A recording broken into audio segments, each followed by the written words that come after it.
एथर vote दियो हालुआ खाओ घर बुथ जाए मागणा उबर सेवा जोमाटो और स्टारबक्स भी मिलिबो रिहाती।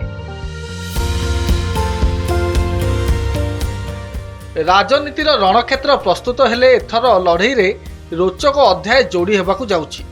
गणतंत्र एही महापर्व रे युवपीढ़ी को सामिल करिया पई आरंभ होइछि एक नुआ अभियान। केरल विधानसभा निर्वाचन 2026 पई निर्वाचन कमिशन एमिति किछि अभिनव उपाय आनिछंती जहा एबे सारा देश रे चर्चार विषय पलटिछि। केउंठी मागणा उबर राइड तो केउंठी कोझिकोडर प्रसिद्ध हालुआर मागणा मिठा। भोटर को बूथ जाए आनिबा को निर्वाचन कमिशन को एही मास्टर प्लान। केरलर पारंपरिक स्वाद को निर्वाचन सह जोड़िछंती कमिशन। केरलर प्रसिद्ध कोझिकोड हालुआ जरिया रे प्रथम करी भोट देउतबा युव भोटर को स्वागत कराजिबो। कमिशन को एही मिठा भोट अभियान अधीन रे प्राय 4.25 लाख नुआ भोटर को मिठा पैकेट दिया जाउछि। एहा खाली गोटे उपहार नुहे बरं जड़े युव नागरिकर गणतांत्रिक यात्रार एक मिठा शुभारंभ बोली कहा जाउछि।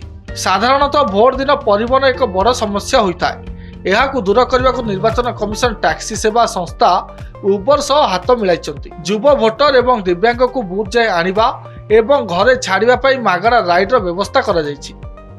डिजिटल दुनिया रे रहुतबा युवपीढ़ी को बूथ सह जोड़िया पई यह एक बड़ पदक्षेप। केरल में एथर मोट 2.71 कोटी भोटर मध्यरु 18-19 वर्ष वयस्क युवक युवती संख्या प्राय 4.66 लाख। केरल मुख्य निर्वाचन अधिकारी रतन यू केलकर नेतृत्व में एथर 85% रु अधिक मतदान कराइबा पई लक्ष्य रखा जाइछि। केवल हालुआ किंबा उबर नुहे स्टारबक्स रे रिहाती एवं जोमाटो जरिया मध्य भोटर को सचेतन करा जाउछि।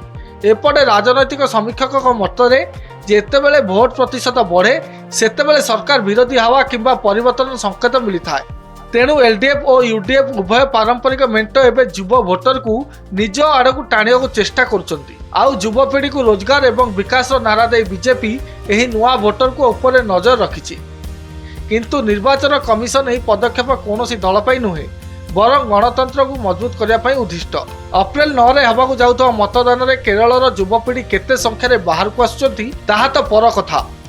किंतु हालुआर मिठापण एवं उबर आरामदायक यात्रा निश्चित भावे भोटर को आकर्षित करिबो। कमिशन को एही नियारा प्रयास प्रमाण करिछि जे निर्वाचन केवल एक प्रक्रिया नुहे, यह एक उत्सव और अधिकार। ब्यूरो रिपोर्ट, कनक डिजिटल।